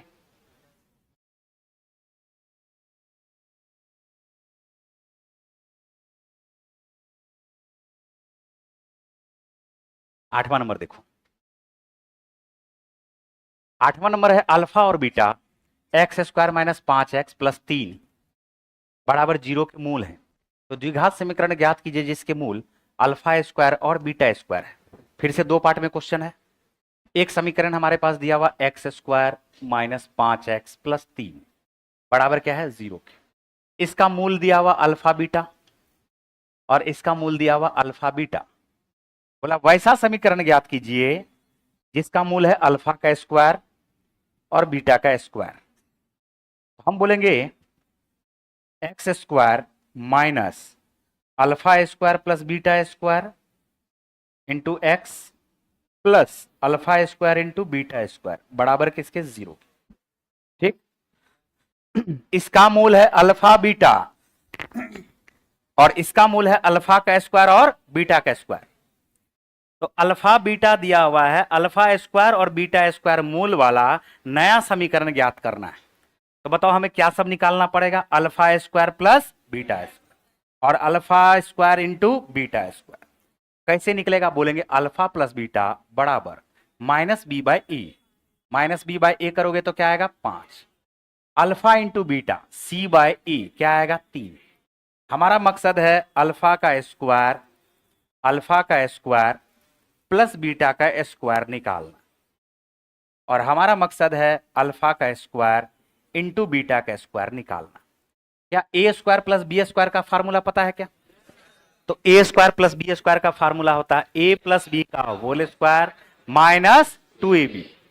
तो a प्लस बी का होल स्क्वायर यानी 5 का whole square minus 2ab, ab की जगह पे क्या है 3। तो 5 पचे 25 में से 3 दूनी 6 को घटाओगे क्या आएगा, 19। रहने दो। अल्फा का स्क्वायर बीटा का स्क्वायर, अल्फा इंटू बीटा का स्क्वायर यानी 3 तिया 9, सब कुछ निकल चुका, यहां पर मान रख देंगे। ये आ गया x² minus alpha square beta square की जगह पे क्या लिखोगे, 19x, और alpha square into beta square की जगह पे क्या लिखोगे, 9 बराबर किसके आएगा, 0 के। कौन सा आंसर हो गया?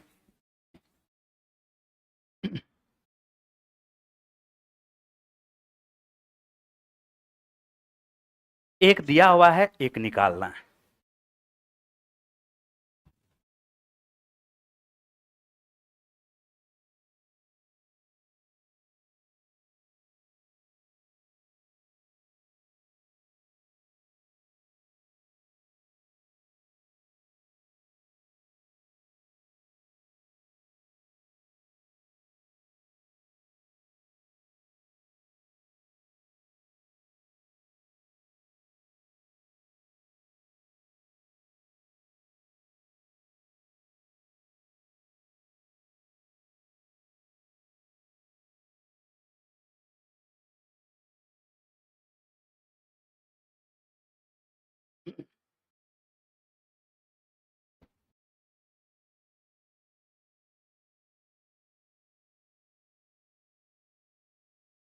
अरे समझ में आया ये?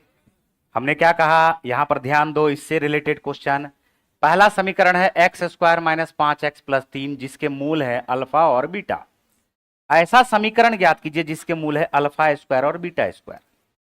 नया समीकरण निकालने का मतलब है एक्स स्क्वायर माइनस दोनों मूलों का योगफल गुना एक्स प्लस मूलों का गुणनफल बराबर 0। यानी इस समीकरण को लिखने के लिए alpha square plus beta square निकालना पड़ेगा। इस समीकरण को लिखने के लिए अल्फा स्क्वायर बीटा स्क्वायर निकालना पड़ेगा। Alpha square plus beta square कैसे निकालोगे? बोलोगे alpha square plus beta square a square plus b square बराबर ए प्लस बी का whole square minus 2ab। A plus b चाहिए तो ए प्लस बी का मतलब हुआ पहले वाले समीकरण के मूलों का योगफल minus B by A, minus minus 5 कर दोगे प्लस 5/1 हो जाएगा। अल्फा इंटू बीटा करोगे c/a 3 आ जाएगा। Alpha square plus beta square बराबर 5 का स्क्वायर माइनस क्या हो जाएगा, ये 2 तिया 6, 19 आ गया। 3 का स्क्वायर करोगे 9 आ गया। मान यहां पे रख दोगे, आंसर आ जाएगा। अगला क्वेश्चन देखो, अल्फा बीटा द्विघात समीकरण 2x square minus 3x minus 35 बराबर 0 के मूल हैं। तो ये क्वेश्चन को ठीक कर लो। अल्फा का क्यूब है ये, बीटा का क्यूब है, तो alpha cube plus beta cube का मान ज्ञात करना है। तो बताओ अब इससे आसान क्वेश्चन क्या होगा? क्यूब बोले या स्क्वायर बोले, दोनों निकाल के हम बता देते हैं। ये हमारे पास क्या है, 2x square minus 3x minus 35 बराबर 0। हमसे क्वेश्चन में ये नहीं पूछा कोई समीकरण, सीधा पूछा alpha cube plus beta cube. तो क्वेश्चन ठीक है, अल्फा स्क्वायर लिख लो, यही क्वेश्चन। चलो दोनों निकाल के बता देते। और कुछ स्क्वायर में भी नहीं आता है? देखो यहां पर बोर्ड की तरफ, दोनों निकाल के बता देते हैं। जो उसमें से ऑप्शन लगे ठीक वही मार देते। बताओ दोनों निकालने के लिए हमें क्या चाहिए, जल्दी बोलो। Alpha plus beta and alpha into beta. यानी अगर अल्फा प्लस बीटा निकालोगे तो मूलों का योगफल बराबर माइनस बी बाई ए, क्या 3/2 होगा क्या? Alpha into beta c by a, क्या माइनस 35/2 होगा क्या? हम निकालते हैं पहले alpha square and beta square का क्वेश्चन रहता तो हम बोलते ए प्लस बी का whole square, a plus b का whole square minus 2ab। A into b के जगह पे क्या है, माइनस 35/2। तो 3 तिया 9, 9 बटे क्या आ गया है 4। एक बार और ऊपर नीचे 2 से गुना कर देते हैं। फायदा क्या हो गया, इसके भी नीचे में 4, इसके भी नीचे में 4। तो नीचे में आ गया है 4, माइनस माइनस हो जाएगा प्लस, 35 दूनी 70 दूनी 140। तो इसका जो उत्तर आ जाएगा वह क्या आएगा, 149/4। ऑप्शन में कहीं दिख रहा क्या? इसका मतलब ये क्वेश्चन नहीं है। क्वेश्चन यहां पर क्या है, असल में alpha cube plus beta cube. Alpha cube plus क्या है, बीटा क्यूब। हम वो भी निकाल देते हैं। Alpha cube plus beta cube, a cube plus b cube का फार्मूला बोलो जल्दी। ए प्लस बी का whole cube, a plus b का whole cube minus 3ab। A B के जगह पे क्या लिखोगे, minus 35/2 into a plus b. A plus b के जगह पे फिर क्या लिखोगे, 3/2। ये हमारे पास हो गया 3 तिया 9 तिया 27/8 माइनस माइनस प्लस। एक बार ऊपर नीचे हम लोग 2 से गुना कर देते हैं। क्यों कर देते हैं, इसके भी नीचे भी 8, इसके भी नीचे भी 8। माइनस माइनस ऊपर में क्या हो जाएगा, प्लस। 35 दूनी 70, 3 तिया 9, 9 सत्ते 63, क्या 630 आया क्या? 630 में 27 को जोड़ दो, आंसर क्या आ जाएगा? 657/8। उत्तर कौन सा आ जाएगा? बी।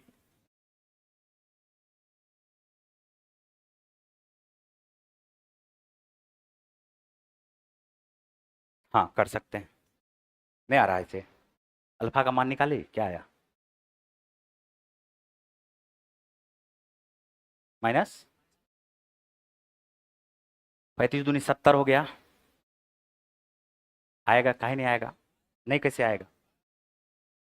तरीका चेंज होने से क्वेश्चन का आंसर थोड़ी अलग आ जाएगा। मान निकाल लो, ये देखो मूल का मान निकाल करके निकालना चाह रहा, वैसे भी निकाल सकते हैं।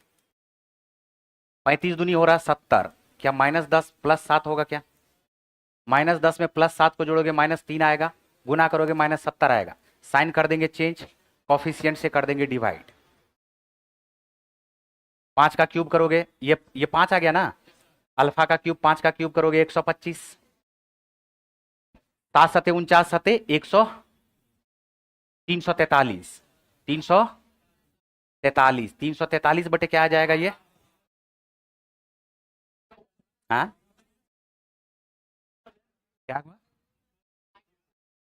हाँ यहाँ पे ना, यहाँ पे माइनस कर दोगे, ये आ जाएगा 343 बटे 2 दूनी 4 दूनी 8। 125 अठे क्या आता है? 1000। 1000 से 343 को घटा दो, 657/2। ये हो गया उत्तर। अरे वही 8 लिख लो, भावनाओं को समझा करो भाई, थोड़ा बहुत अपने। चले आगे, देखो यहां पर 2 to the power 2x minus 10 into 2 to the power x plus 16 बराबर 0 है। मूल क्या है? क्वेश्चन पूछा है मूल क्या है। यहां देखो x का मान हमें निकालना है।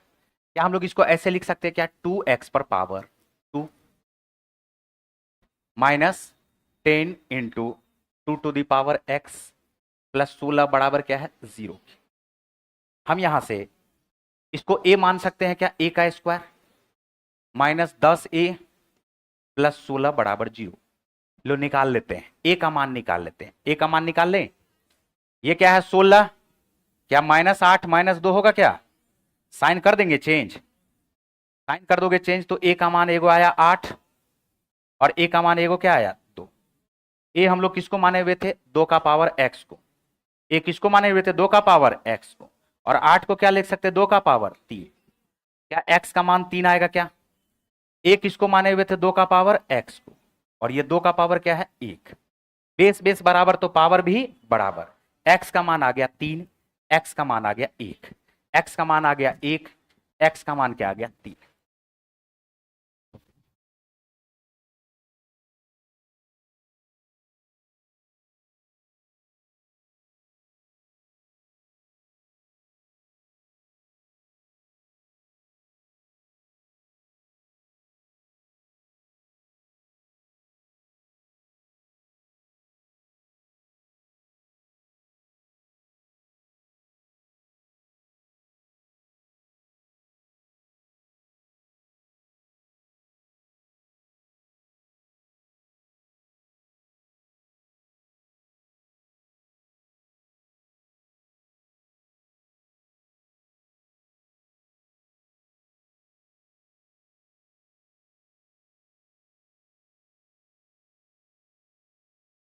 चले आगे,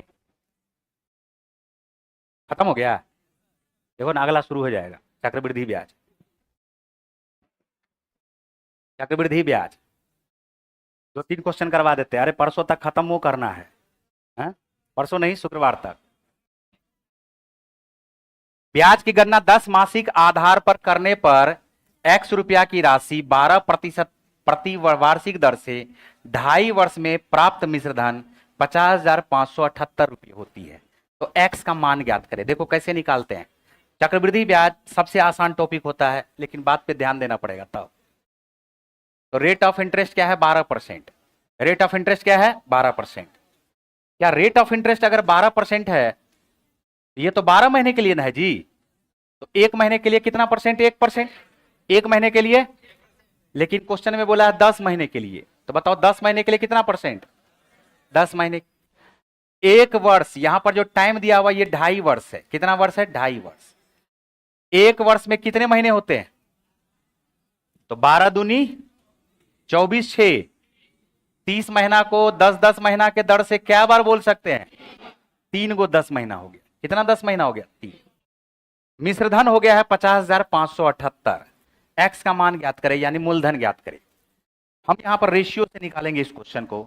10% का फ्रैक्शन में वैल्यू क्या होता है? 1/10। एक वर्ष का जो रेशियो होगा ये हो जाएगा 10 से 11। 10 से 1 बढ़ेगा तो क्या होगा? 11।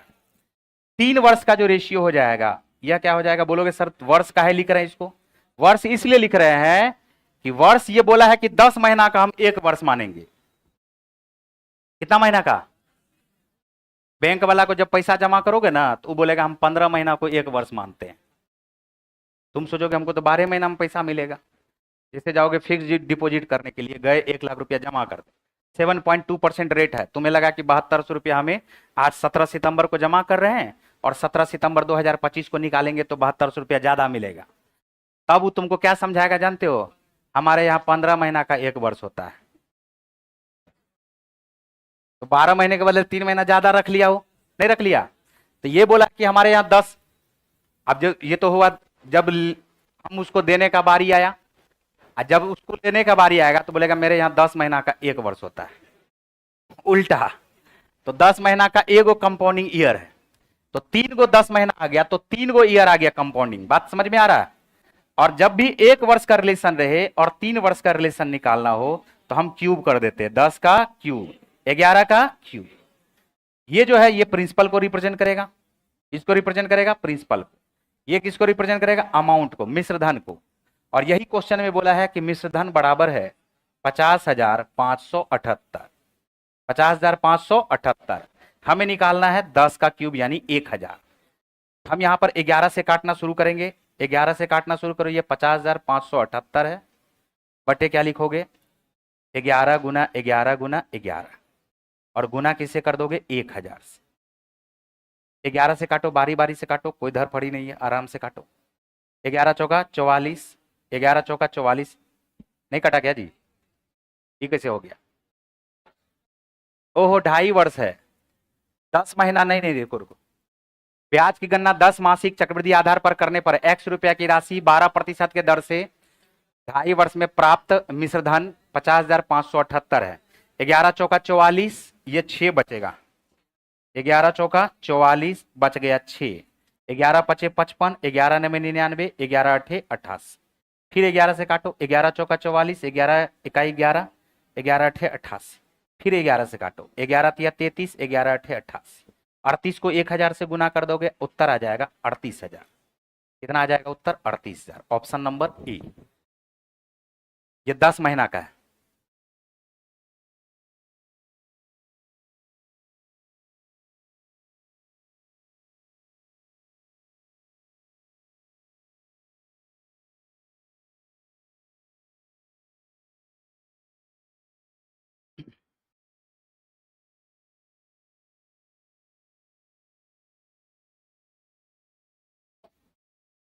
कंपाउंड इंटरेस्ट का पूरा बड़ा वीडियो, लगभग 10 या 11 घंटे का पूरा वीडियो प्लेलिस्ट में पड़ा होगा। कंपाउंड इंटरेस्ट अगर और बेसिक से और ज़्यादा समझना है तो प्लेलिस्ट में जैसे जाओगे तो महामैराथन क्लास का प्लेलिस्ट मिलेगा, वहाँ पे जाकर के कंपाउंड इंटरेस्ट को बढ़िया से समझ लोगे और बढ़िया से। ठीक है,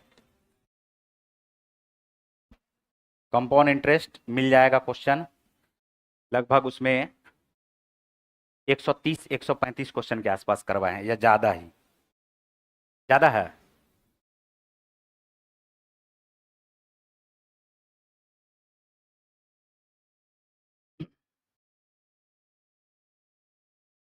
चले आगे, अभी तक लिखिए रहिए तुम लोग। इतना में तो दिल्ली से आ जाते पैदल। देखो अगला क्वेश्चन, 22,100 रुपये की धनराशि को तिमिर और मोनाली के बीच इस प्रकार विभाजित किया गया कि यदि दोनों अपने हिस्सों का 10% वार्षिक चक्रवृद्धि ब्याज की दर पर निवेशित करते हैं तो 18 वर्ष बाद परिपक्वता पर मोनाली को दे धनराशि, 20 वर्ष बाद परिपक्वता पर तिमिर को दे धनराशि के समान होगी। प्रारंभिक धनराशि में मोनाली का हिस्सा कितना है? देखो इस बात पे ध्यान दो। दो तरीका है इस क्वेश्चन को सॉल्व करने का। एक तरीका हम थोड़ा सा बेसिक समझाते हैं और फिर उसके बाद इसको शॉर्ट में समझाएंगे। टोटल रुपया कितना बांटा गया है? 22,100। टोटल रुपया कितना बांटा गया? 22,100। अब हुआ क्या, यहां पर दो व्यक्ति है, एक का नाम है तिमिर, एक का नाम है मोनाली, और ऐसे बांटा गया है कि रेट ऑफ इंटरेस्ट क्या है? 10%। तो 18 वर्ष बाद मोनाली को जो मिश्रधन आएगा और 20 वर्ष बाद जो तिमिर का मिश्रधन आएगा, वो दोनों क्या हो जाएगा? बराबर। तो 10% रेट ऑफ इंटरेस्ट है। 10% को क्या हम लोग 1/10 बोलते हैं क्या?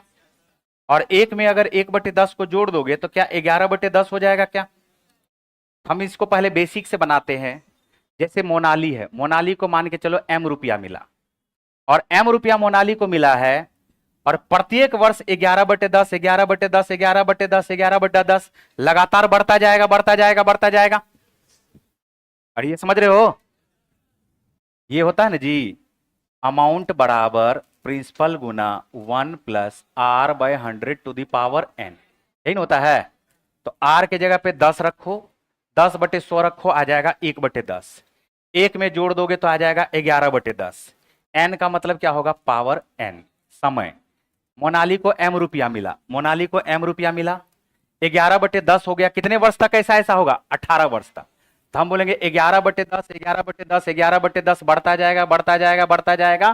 कितना वर्ष तक बढ़ेगा? 18 वर्ष तक। यानी पावर में क्या लगा दिए? 18।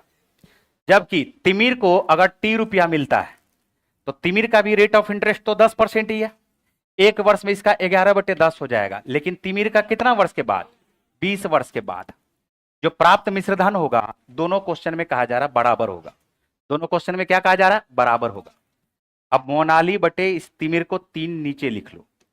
क्या बेस जब बराबर होते हैं तो पावर घट जाता है क्या? कब पावर घट जाता है? जब इसके ये नीचे आएगा, यानी डिवीजन का साइन होगा। 11/10 पर पावर 20 बटे 11/10 पर पावर 18।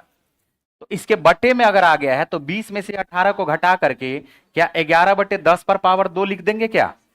और 11/10 पर पावर 2 लिखोगे तो यह आएगा 121, और ये क्या आएगा? 100। यानी मोनाली को अगर m रुपया मिल रहा है तो m रुपया 121 को रिप्रेजेंट करेगा, और तिमिर को t रुपया मिल रहा है तो ये किसको रिप्रेजेंट करेगा? 100 को। कुल मिलाकर के जो हमारे पास टोटल मूलधन आ जाएगा, दोनों को जोड़ दोगे तो हम बोलेंगे 221, और यही 221 बराबर 22,100 की। तो 1 यूनिट बराबर किसके आएगा? 100 के। 1 यूनिट बराबर किसके आएगा? 100 के। क्वेश्चन जो हमसे पूछा जा रहा है, प्रारंभिक धनराशि में मोनाली का हिस्सा, तो मोनाली का हिस्सा 121 को किससे गुना कर दोगे? 100 से। तो आंसर हमारा क्या आ जाएगा? 12,100। आंसर क्या आ जाएगा? 12,100। ऑप्शन नंबर क्या आएगा? डी। लिखो इसको।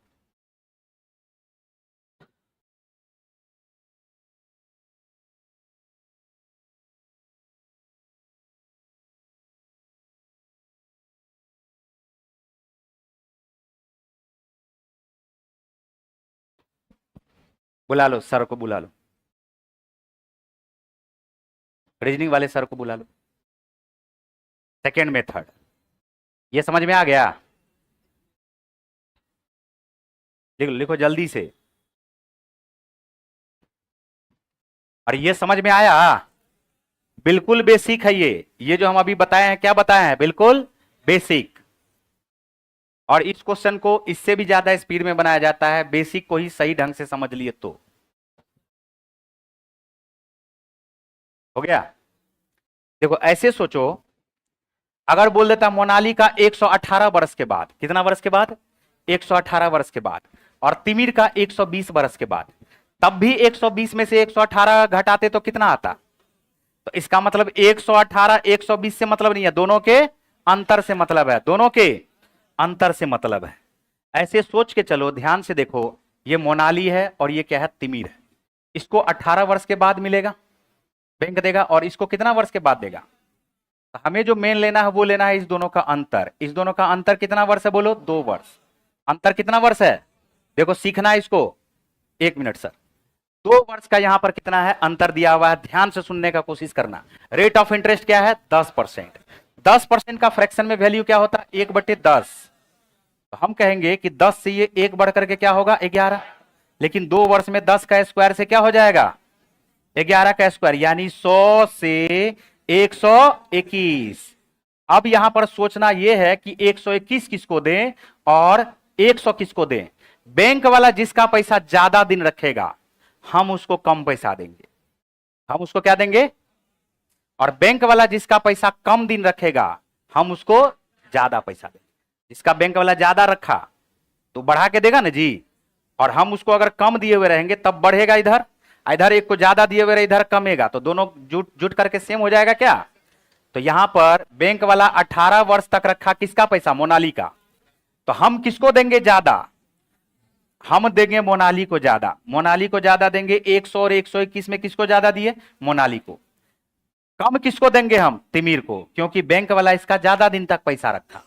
बैंक वाला कितना दिन तक पैसा रखा, ज्यादा दिन तक।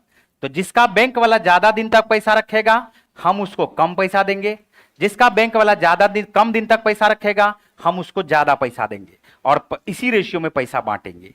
रेशियो अगर यहां पर 2 वर्ष का रिलेशन है तो 10 का स्क्वायर 100, 11 का स्क्वायर 121। 3 वर्ष का रिलेशन रहता तो 10 का क्यूब 1000, 11 का क्यूब। 21 वर्ष का रिलेशन रहता तो 10 और 11। लेकिन फिर भी बोल रहे हैं कोई ना कोई तो बड़ा छोटा होगा ना जी। तो बैंक वाला जिसका कम दिन पैसा रखेगा हम उसको ज्यादा पैसा देंगे, बैंक वाला जिसका ज्यादा दिन पैसा रखेगा हम उसको कम पैसा देंगे, और इसी रेशियो में पैसा बांट देंगे। टोटल आ गया 221। 221 यूनिट बराबर 221 100 के। तो 1 यूनिट बराबर किसके आएगा, 100 के। तो जल्दी बताओ, हमसे पूछा जा रहा है मोनाली के द्वारा पैसा, तो 121 को किससे गुना कर देंगे, 100 से। उत्तर आ गया 12100। ठीक है, हाँ हाँ, दोनों का रेट सेम रहेगा तब। का कितना क्वेश्चन हुआ था, कितना, 5 को हुआ था। अगला 5 क्वेश्चन हम लोग देखेंगे, और उसके बाद क्या, इनइक्वालिटी। उसके बाद क्या देखने वाले हम लोग, इनइक्वालिटी।